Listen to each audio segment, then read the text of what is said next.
Hello, welcome to Microsoft Community Podcast, where we share insights from community experts to stay up to date in Microsoft. I'm Nicholas, and I'll be your host today. In this podcast, we'll dive into Pulumi and Azure. But before we get started, I would remind you to follow us on social media so you never miss an episode. So you help us reach more amazing people like yourself. Today, we have a special guest called Alec Harrison. Could you please introduce yourself, please? Yeah, sure. I'm Alec Harrison. I am a Microsoft MVP in AI and Azure. I'm located in the US in Omaha, Nebraska. Thanks for having me. Thanks. Welcome.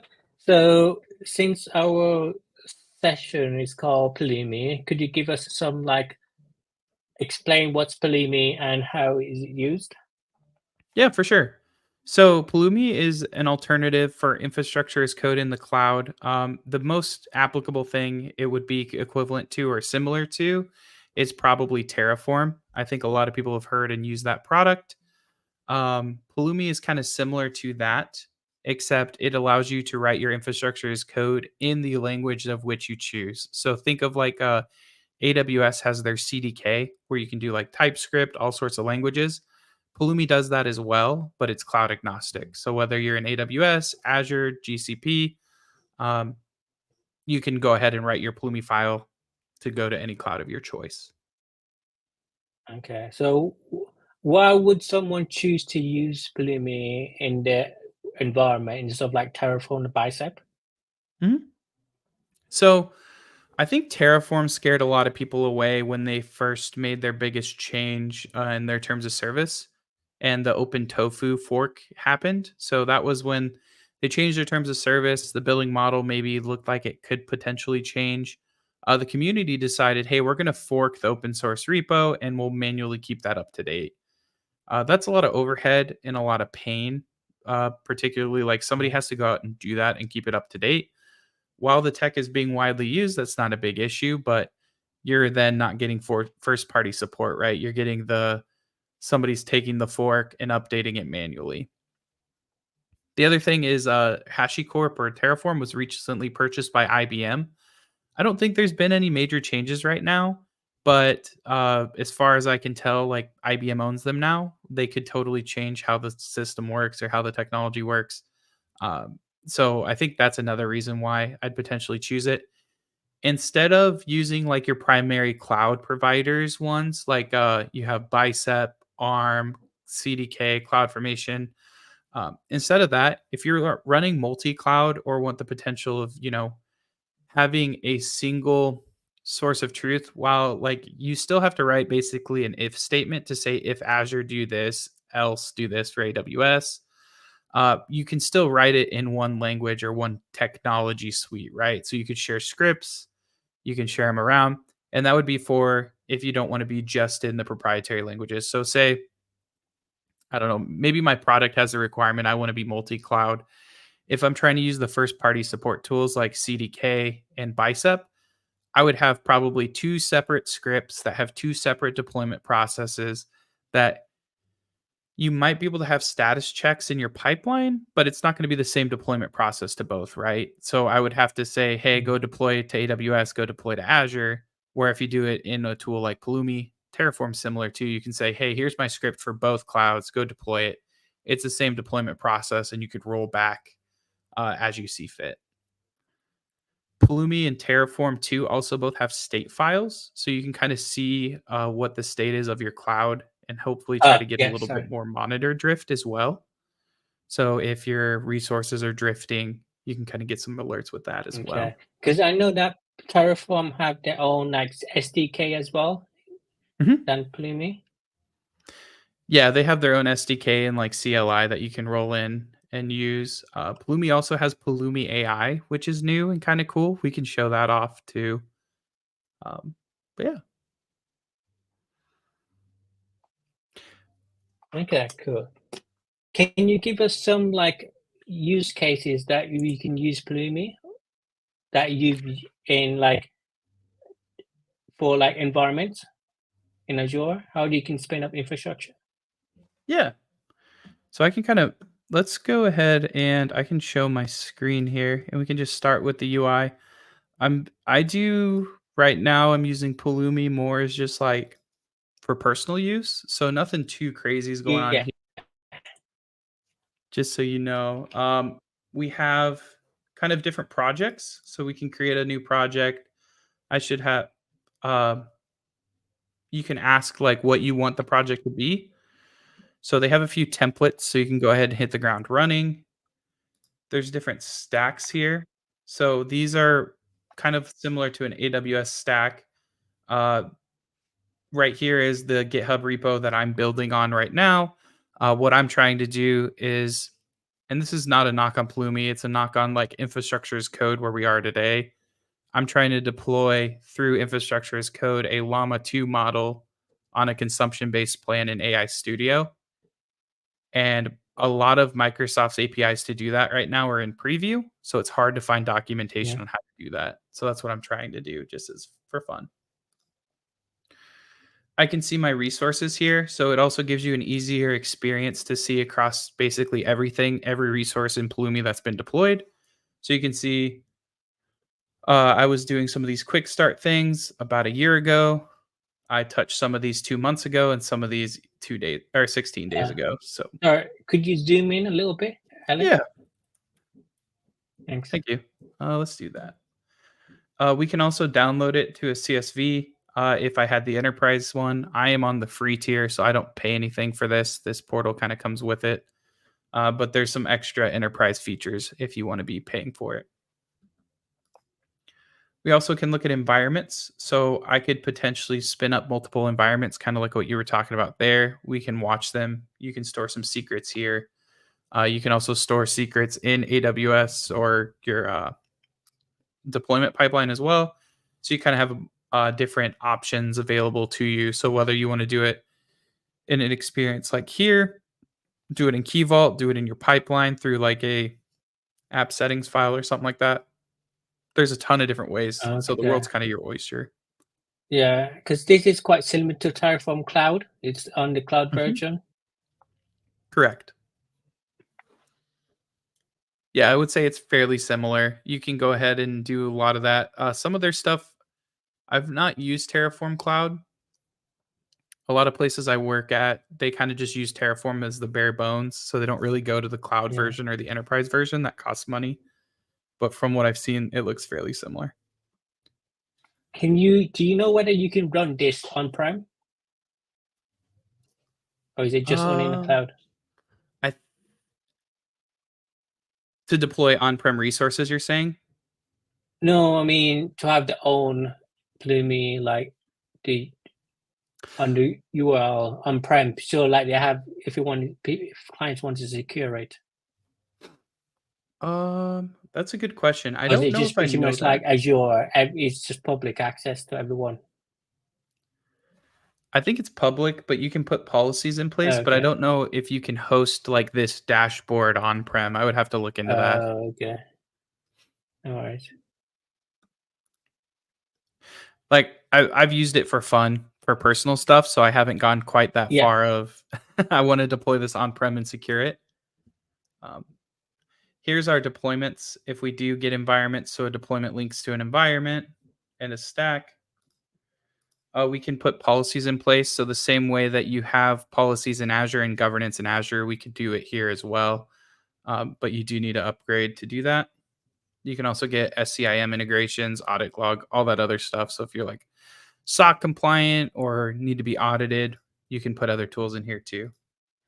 And then there's just other, if you want to do OpenID Connect, you can do that. So you can connect for SSO. There's other integrations here too. So whether you want to use the GitHub app or any of these other tools, Octopus Deploy, GitLab, Circle CI, whatever your pipeline of choice is, it shows you how to connect to those. Mm. I'm using There's a GitHub free Actions. version of Pulumi, right? Oh, yeah, it's paid. Correct. This is free. Okay. So you don't pay for any of this. Any of the features I'm showing you that I have are free because I don't pay for Pulumi. Okay. And then these are the how you can set up your first initial workflow. It walks you through that. And I think this is the coolest part of Pulumi, and we'll show you on Pulumi AI, but you can do this in any language you want. Granted, this is for a GitHub action, so you do have to write your actions obviously in YAML. There's slight different configurations depending on what you're going to put your project in. So let's talk about getting started, kind of what that looks like. Typically, you'll go through a starter project. There's a before you begin, just making sure you have Pulumi installed on your runner of choice. And then creating the project. I'm using C#, so it's walking me through the C# stuff. It just remembers I did that. This one is trying to make me do the AWS project. I could go down to Azure, get started. Get started is still the same thing, but they, as you can see, they just have a different sample project for that. You can do YAML, Java, C#, Go, Python, TypeScript. All of those are supported. So it's really cool if you want to just hop in. And if you're a company that's trying to do, for example, like full stack developers, it might be an easier pill to swallow when you ask them, hey, to do, their own infrastructure, because it's, hey, we'll give you the pipeline, right? Because the pipeline at the end of the day is fairly simple. If you have a basic like 3-tier application, right? It's just, okay, we're going to have a database, we'll have a UI, and we'll have a back end.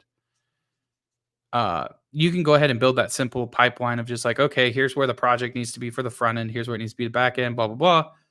The infrastructure piece is nice though, because then it's, hey, you don't need to learn, for example, YAML if you're an app dev team, right? I could be a .NET dev. I'm going to hop in here and I'm going to feel comfortable because, hey, it's already in C#. Or if I'm a front end dev and I like TypeScript, I can jump in here and use TypeScript.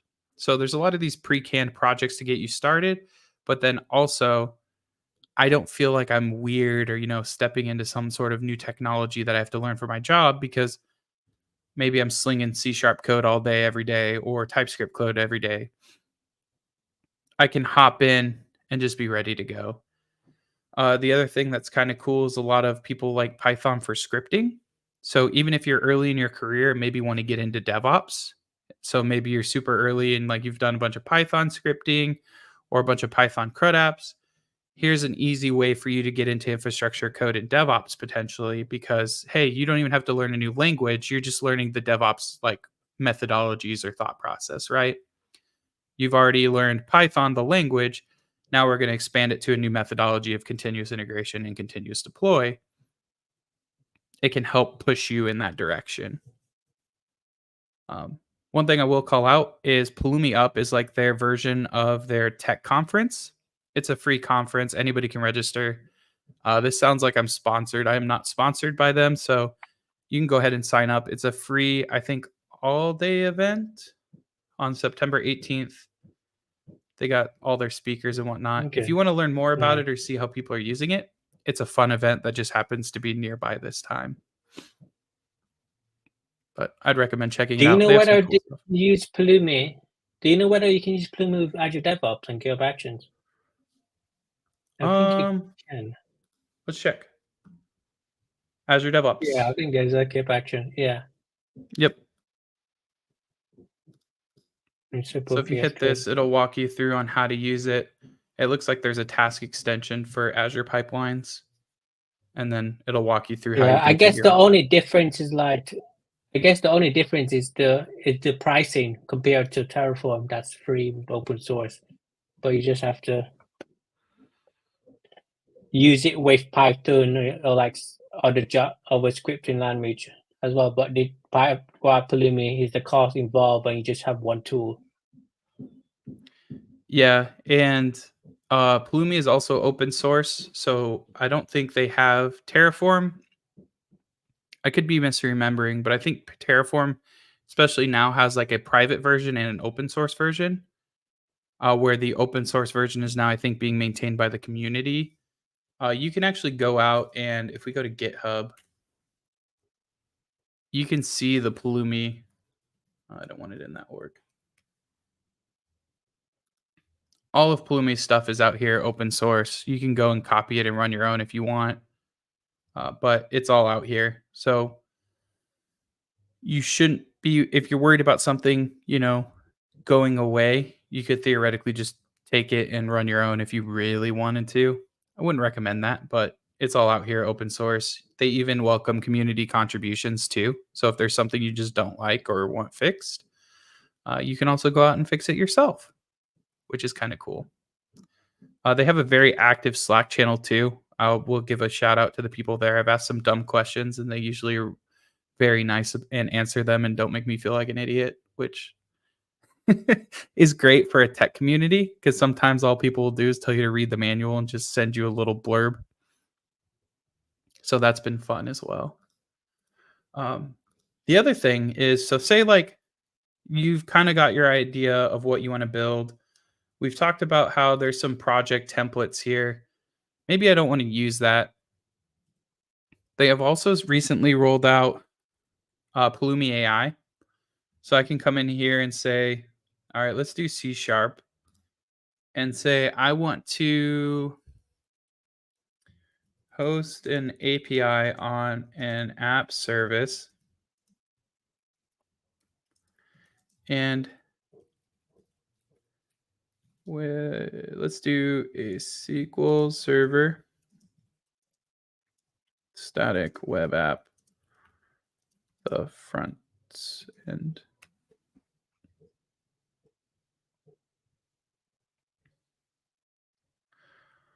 I guess I probably should have told that I'm in Azure, but it was able to figure that out based on the way I was talking about resources and whatnot.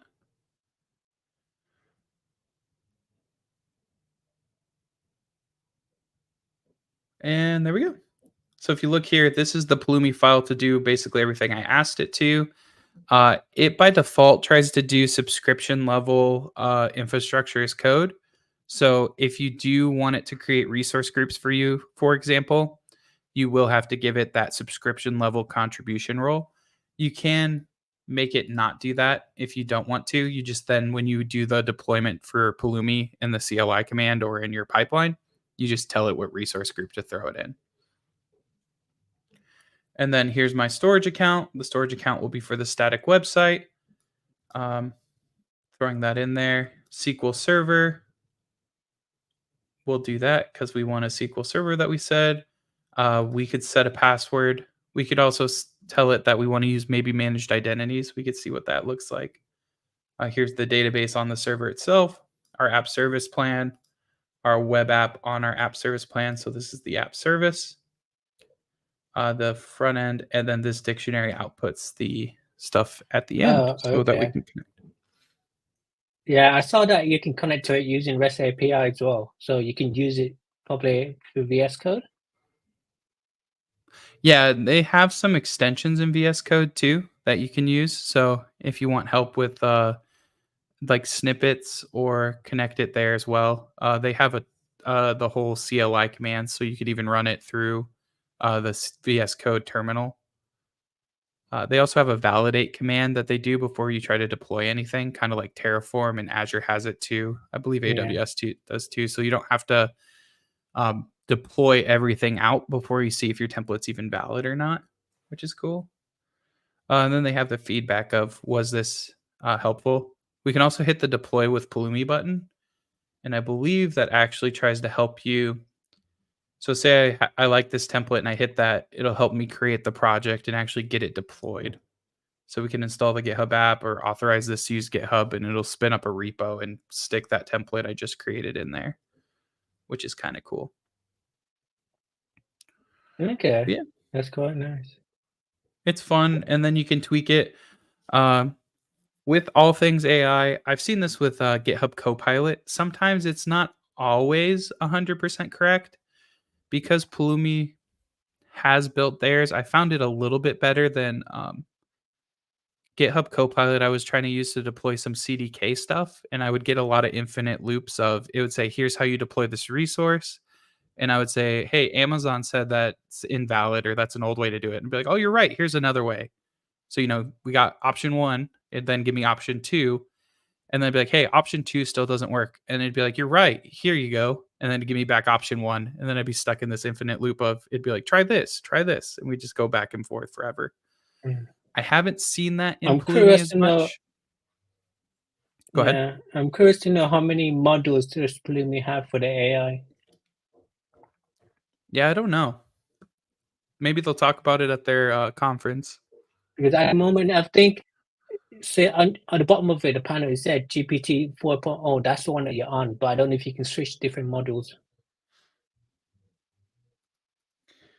Yeah, it doesn't really seem like it. So maybe that's something fixed Yeah. on their end of maybe they're using RAG behind the Okay. scenes. Yeah. Okay. That's fine. So let's talk about a little bit of AI at the moment. So how are how are you using AI, Gen AI and AI overall? Are you using it at work or just using it in spare time? Yeah, so I'm actually helping a company right now. It's about a $2 billion manufacturing company, and we are working on building out some Gen AI use cases for them. So we have one that we're hoping Yeah. to go to production here within the month, which is kind of helping some end users with their questions. I don't Yeah. know if I can demo that specifically, but what it does essentially is somebody can ask a question and then it pings all of their internal documentation and tries to answer it because they also have a traditional call center. So what it's trying to do is make the first person um, that bot essentially, right? That hey, here's the answer quickly, and then we're also providing citations. So the experience is very similar to I don't know if you've used Google lately. Um, how to use GitHub Copilot. Let's do that. Okay, that's not going to do it. What I was trying to show you is the Gemini model from sometimes will pop up here and try to answer your question. It's very similar Okay. experience to that we've built where we'll say, "Hey, here's what we think the answer is. Here's the citations that we think go along with that." So that they then can click links like you would in Google. So like maybe they don't trust our AI answer, they can go ahead and click here and see more data, whether it's their Yeah. own internal, PDFs, their own internal documents, their own internal what have you. Um, so it's kind of Okay. So working it's only for twofold. internal use. Is it Yes. only for internal use, like document search and stuff? Okay. Is it on production or is it just normally like a proof of concept? We are in the process of deploying it to a small subset of users. So I think when you talk Gen AI, there's two big fears right now. It's Yeah. security and it's cost. I think security wise, the company I'm at is fairly confident that they feel like security is okay because we're using all Azure products. So uh, Azure, keeps all of your data within your specific subscription. They don't use it to go back to the models to train it. It just stays where it is, right?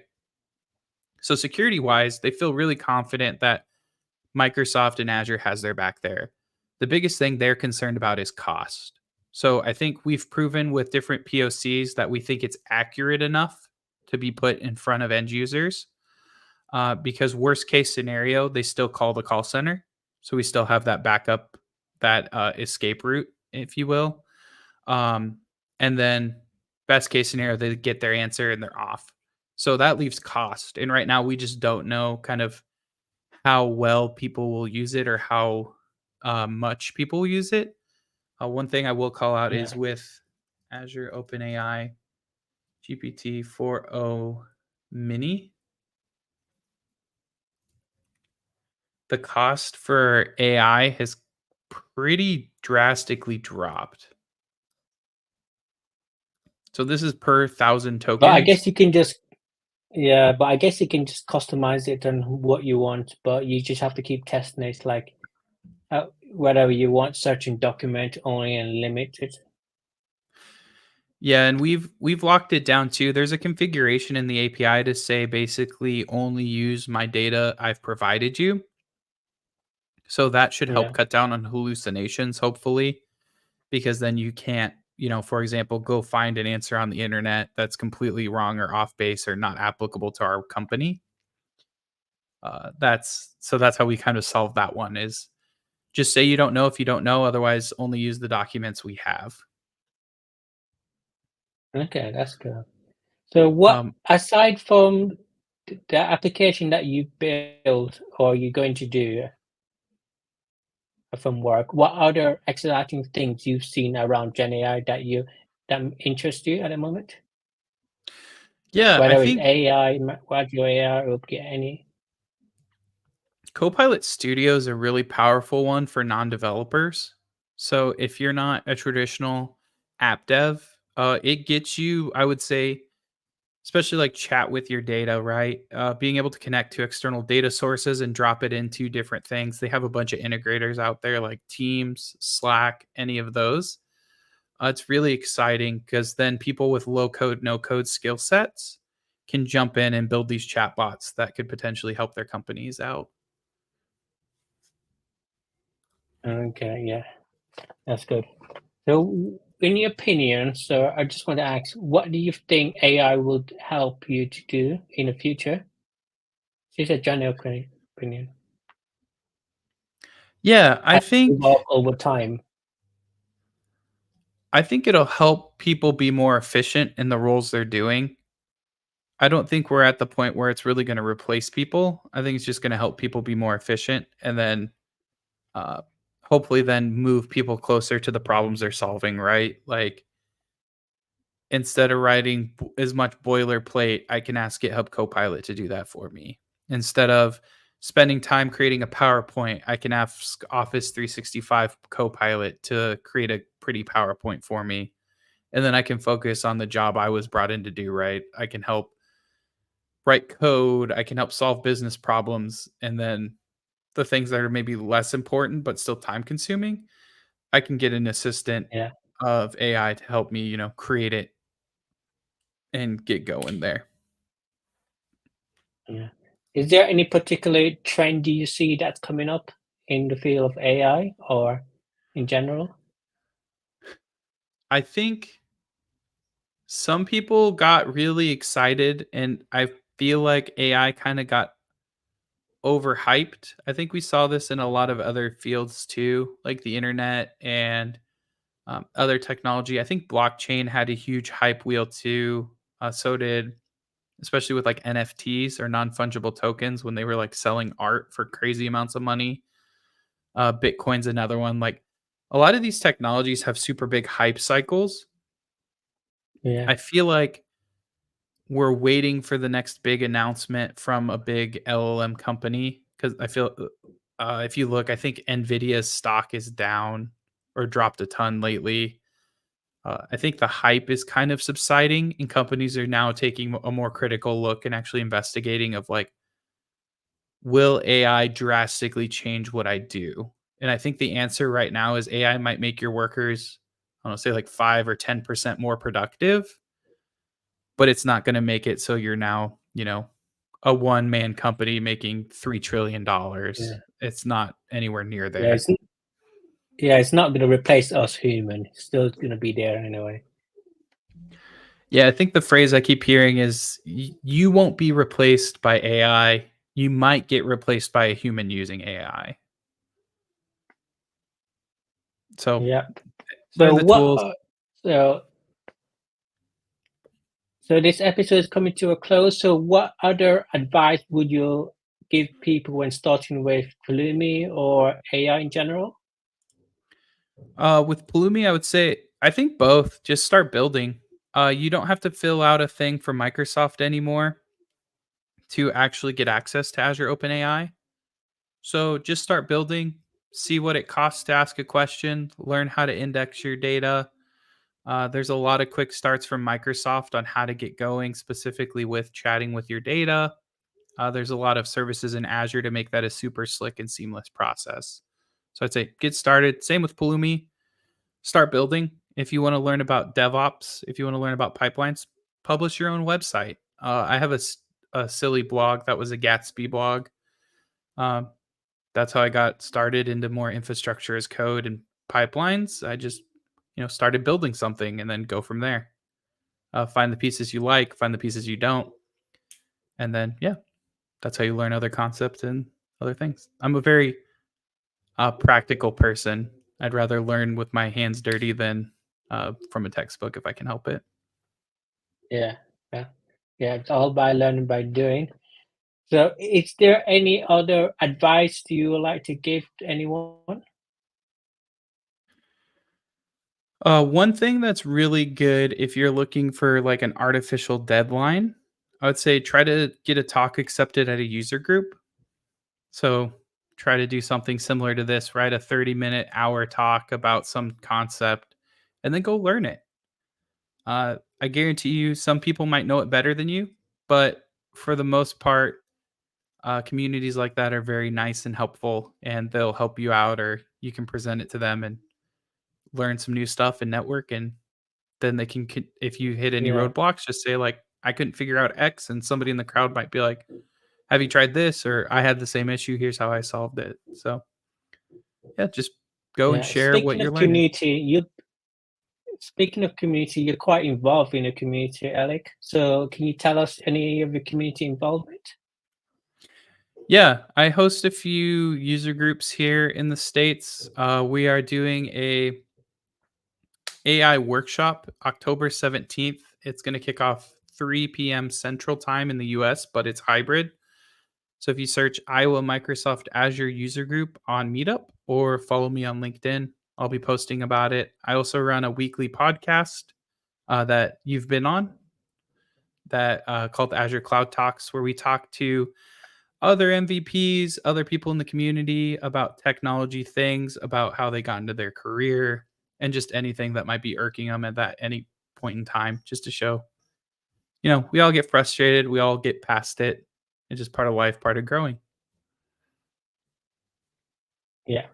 Okay, so before we close the episode, we would always like to know a bit more about yourself. So, are you doing any events or going to any conference? I don't think I have anything right now. It's kind of talk preparation season, so I'm writing some, submissions Yeah. for next year's conference speaking. But yeah, nothing crazy in the books right now. Just looking forward to next year and seeing the next conference season spin up. Okay. Any particular conference that you're looking forward to next year? I always have a good time at KCDC, so the Kansas City Developers Conference. That Yeah. one's always a blast. Microsoft Build has been quite a bit of fun the last couple years I've gone to. Um, Trying to think of what else. Heartland Developers Conference here in Omaha is a thing that's been going on for a while. It's fun. It's just down the road for me, so I don't have to travel very far for that one, which is nice. But yeah, those are all fun conferences that I enjoy. Yeah, I heard that KCDC is quite popular developer conference as well. It's quite hard to get into as well. You I have to think know they someone that knows someone. I forget what it was, but I think there was one track, I think it was the non-technical track, you statistically it was about the same as I forget what it was. It was some crazy stat. You're more likely to be struck by lightning to get in or something like that because they had like an insane amount of submissions and they took like 30 of them. It's a little bit easier if you do a Okay. technical track, but not much. You probably got more chance when you do like a AMA or a group chats about something, Yeah, I know my where co-host there for is my a panelist podcast. or so. Yeah, Brian Gorman seems to always get one in, so he's a good person to emulate. He's an MCT and MVP and runs my podcast with me. I think the last 2 years he's gotten in. Okay,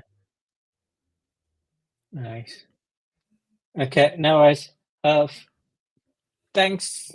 Where can people get into where can people get in touch with you? The best place if you want advice or anything? Yeah, I'm pretty active on LinkedIn. If you just go to linkedin.com/ I think I'm at Alec13355. So ALEC 13355. I'm there. I have my LinkedIn learning course there. If you want to learn a little bit more about AI, or if you just want to follow anything else I'm doing, I typically post on there. Okay. What course is that? Is that the AI course or Yeah, it's a course over Gen AI. So We cover specifically the AI 102 exam, the Gen AI portion. So if you want to learn more about AI, you can learn a little bit more from me. And yeah, it's on LinkedIn Learning. Okay. Yeah, no worries. Thanks for coming on this episode, Alec. And in a few weeks, it can be on social media. Okay, thank you. Yeah, thanks for having me.